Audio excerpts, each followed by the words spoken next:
America అధ్యక్షుడు Donald Trump భయపడిపోతున్నాడని, బంకర్‌లో దాక్కోవాల్సినటువంటి పరిస్థితి వచ్చింది అనేటువంటి వార్తలు వస్తున్న నేపథ్యంలో, ఇంతకీ డొనాల్డ్ ట్రంప్ ఏ విషయంలో భయపడిపోతూ ఉన్నాడు? ఎందుకు బంకర్‌లో దాక్కోవాల్సినటువంటి పరిస్థితి వచ్చింది అనే దాని మీద మనం పూర్తి స్థాయిలో విశ్లేషణ చేసుకుందాం. ప్రస్తుతం మనతో పాటు ఉన్నారు ప్రముఖ రాజకీయ విశ్లేషకులు, ప్రముఖ సీనియర్ జర్నలిస్ట్ సిఎస్ రావు గారు. వారితో మాట్లాడదాం. సార్ నమస్తే సార్. నమస్తే. అమెరికా అధ్యక్షుడు డొనాల్డ్ ట్రంప్ ప్రస్తుతం భయపడిపోతున్నాడని, బంకర్‌లో దాక్కోవాల్సినటువంటి పరిస్థితి ఉంది అనేటువంటి వార్తలు వస్తున్నాయి. ఈ వార్తల మీద మీ విశ్లేషణ ఏంటి సార్? ఇప్పుడు అమెరికా అధ్యక్షుడు అగ్రరాజ్యానికి అధ్యక్షుడు. ప్రపంచ దేశాలన్నింటినీ కూడా నేను ఆడించవచ్చు అని చెప్పి అనుకున్నాడు. కానీ బూమ్రాంగ్ అయింది. బూమ్రాంగ్ అయ్యి ఇప్పుడు ఆయనే వైట్ హౌస్లో గడగడలాడేటువంటి పరిస్థితి. ఎప్పుడు ఏమవుతుందో తెలియనటువంటి ఆందోళనలో ఆయన ఉన్నాడు అని చెప్పి ఇప్పుడు అంతర్జాతీయ మీడియాలో వస్తున్నటువంటి న్యూస్. ఎందుకు అంత భయపడాల్సిన అవసరం ఏంది అని అంటే, పుతిన్ మీడియాతో మాట్లాడి ఆయన ఒక విషయం చాలా క్లియర్గా చెప్పాడు.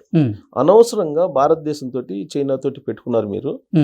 పాతకాలంలో వలసవాదాన్ని నమ్ముకొని రాజకీయాలు చేశారు.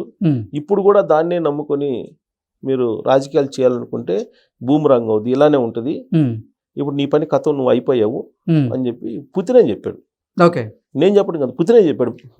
పుతిన్ వ్యాఖ్యల వల్లే ఇప్పుడు డొనాల్డ్ ట్రంప్ గడగడలాడాల్సినటువంటి పరిస్థితి అంటారు. మరి అంతే కదా, అగ్రరాజ్యం కదా, రక్షణ పరంగా అత్యంత బలమైనటువంటి దేశం ప్రపంచంలో ఏది ఉంది? రష్యా. రష్యా ఒక బటన్ నొక్కితే సెకండ్స్లో అమెరికా అయిపోతుంది. ఓకే, అంత పెద్ద రక్షణ బలమైనటువంటి రక్షణ ఆయుధాలు ఉన్నటువంటి, అణ్వాయుధాలు ఉన్నటువంటి దేశం రష్యా. పైగా ఇరాన్ యుద్ధం జరిగిందా?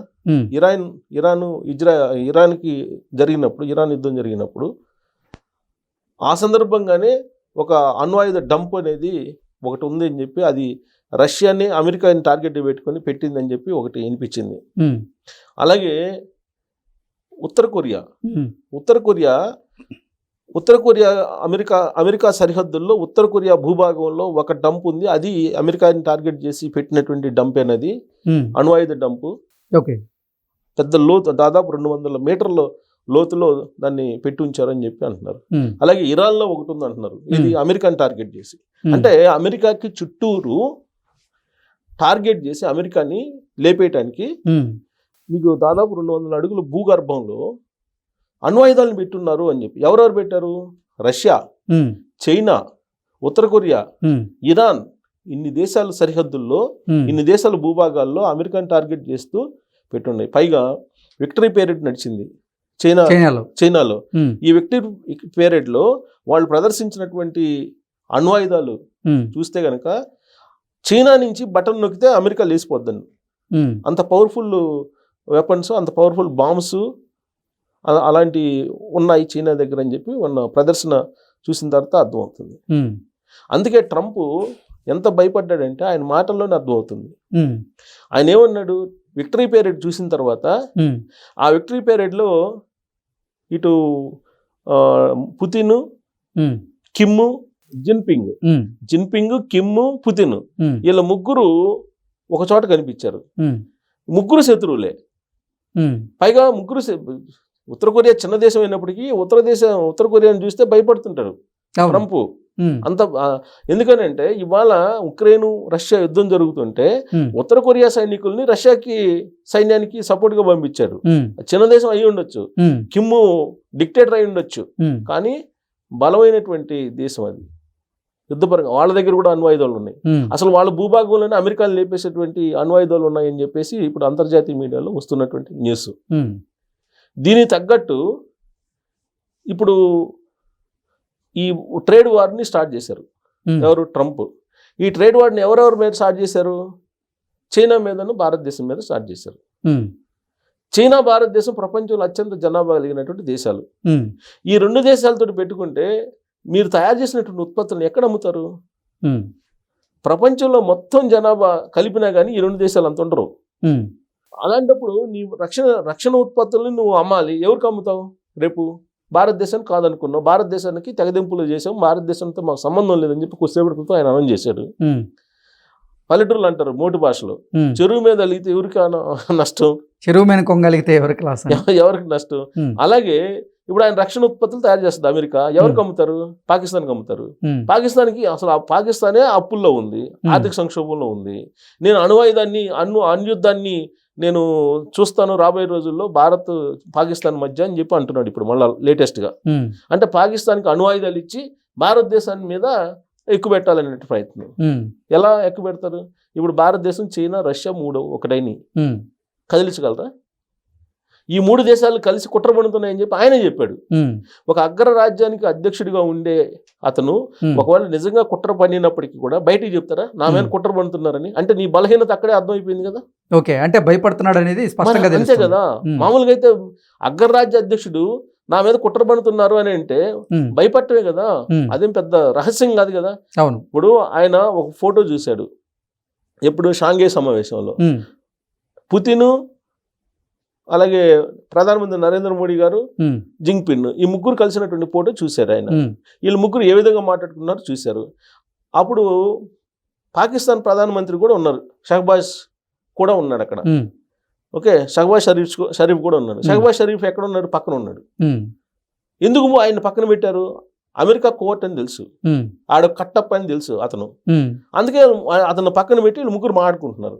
అంటే ఏదో కుట్ర జరుగుతుంది పక్కన, పాకిస్తాన్ ప్రధానమంత్రిని కూడా లేకుండా వీళ్ళు ముగ్గురు మాట్లాడుకుంటున్నారని అంటే ఏదో కుట్ర జరిగిందని చెప్పేసి ఆయన భావించి ఉండొచ్చు.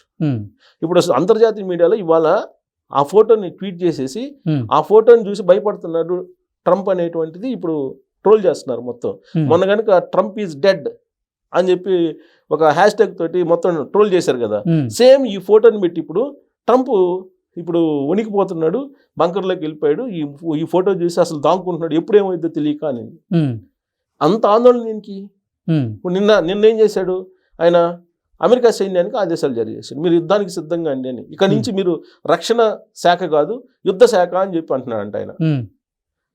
మొన్నటిదాకా రక్షణ శాఖ మీది, ఇప్పుడు యుద్ధ శాఖ అంటున్నాడంట. ఏ క్షణమైనా మీరు యుద్ధానికి రెడీగా ఉండాలి, యుద్ధానికి సన్నద్ధంగా అండి అని చెప్పి పిలుపునిచ్చాడంట. అదేం గాలి వార్త కాదు, పెంటగానే ధృవీకరించింది. నిజమేను. డొనాల్డ్ ట్రంప్ లోపల భయపడుతున్నప్పటికీ పైన మాత్రం మేకపోతు గాంభీర్యాన్ని ప్రదర్శిస్తున్నారంటారా? అది ఆయన మాటలు అర్థం అవుతుంది, మనం చెప్పడం కాదు. ఇప్పుడు ఆయన సైన్యాన్ని, అమెరికా సైన్యాన్ని యుద్ధానికి సిద్ధంగా అని చెప్పి చెప్పాల్సిన అవసరం ఏంది? ఆ ముగ్గురు మాట్లాడుకున్నారు అనుకోండి, నిజంగా బలమైనడు అమెరికా అధ్యక్షుడు అనుకుందాం, అమెరికా బలమైందో అనుకుందాం, వాళ్ళ ముగ్గురు మాట్లాడుకుంటే ఆయనకేం భయం? అంటే ముగ్గురు కుట్ర పన్నారు, యుద్ధానికి నన్ను లేపైపోతున్నారు, నా మీదకి ఏమైనా చేస్తారు నా కంట్రీ నన్ను భయంతో కదా నీ సైన్యాన్ని యుద్ధానికి సిద్ధంగా అమ్మంటుంది. ఇందాక కూడా కొన్ని వ్యాఖ్యలు చేశారు. కుట్ర బుద్ధి కలిగినటువంటి చైనాకి ఇప్పుడు రష్యా, భారత్ దగ్గరయ్యాయి, భారత్ అమెరికాతో దూరం అయింది అన్నట్లుగా ఆయన వ్యాఖ్యలు చేశారు. అదే చెప్పేది, ఒక సింహం పోతుంది, సింహం పోతున్నప్పుడు సింహం నా వెంట నక్కలు వస్తున్నాయి, కుక్కలు వస్తున్నాయి నేను చూసిద్దా? మామూలుగా చూడదు కదా. నువ్వు సింహం, నేను సింహాన్ని ప్రపంచానికి అనుకుంటున్నావు కదా, మరి అలాంటప్పుడు నీకెందుకు భయం? చైనా తోటి రష్యా, భారతదేశం దగ్గర అవుతుంది, చైనాని కుట్రపూరితం అన్నావు. మొన్నటి దాకా చైనా తోటి ఆయన నడిపాడు, చైనా తోటి నడిపాడు కదా మొత్తం. మరి ఇవాళ కూడా చైనా మీద దిగుమతి సుంకాలు వేయడానికి భయపడుతున్నాడు కదా. 200% వేస్తానన్నటువంటి ట్రంప్ వేయలేకపోతున్నాడు కదా. భారతదేశం మీద వేశాడు కదా, భారతదేశాన్ని భయపెట్టాలని చూశాడు కదా. భారతదేశం ఎప్పుడైతే రివర్స్ అయిందో ఇప్పుడు భయపడుతున్నాడు. భయపడి ఇప్పుడు ఏ క్షణంలో ఏమవుతుందో తెలియని పరిస్థితుల్లో ఆయన ఉన్నాడు. ఇటువైపు నుంచి మిజైల్స్ వస్తాయో, ఇటువైపు నుంచి అణువాయుధాలు వస్తాయో అని చెప్పి భయపడేటువంటి పరిస్థితికి వచ్చాడు ఆయన. మొన్న ఈ మధ్య కాలంలో కొన్ని లక్షల డాలర్లు గోల్డ్ డ్రోమ్కి ఏదో కేటాయించారు, అంటే రక్షణ కోసం. ఎన్ని రక్షణలు తీసుకున్నా కానీ నీ అమెరికా టార్గెట్గా చేసుకొని ఇన్ని దేశాల్లో డంపులు ఉన్నప్పుడు అండర్ గ్రౌండ్లో ఏ ఒక్క దేశం బటన్ నొక్కినా కానీ లేచిపోద్ది కదా. అందుకే ఆయన జాగ్రత్త పడుతున్నాడు, ఆయన జాగ్రత్తలో ఆయన ఉన్నాడు. ఆయన బంకర్లో ఉన్నాడో లేకపోతే వైట్ హౌస్లో ఉన్నాడో మొత్తం మీద ఎక్కడ ఉన్నాడు, కానీ అంతర్జాతీయ మీడియాలో మాత్రం ఆయన మాట్లాడుతున్న మాటలు అమెరికా అధ్యక్షుడికి, అమెరికా దేశానికి కూడా నష్టం కలిగించేలా, ఆ దేశం భయపడుతుందని ఎలాగా ఉన్నాయని చెప్పి మాత్రం చెప్పచ్చు. Okay sir, thank you.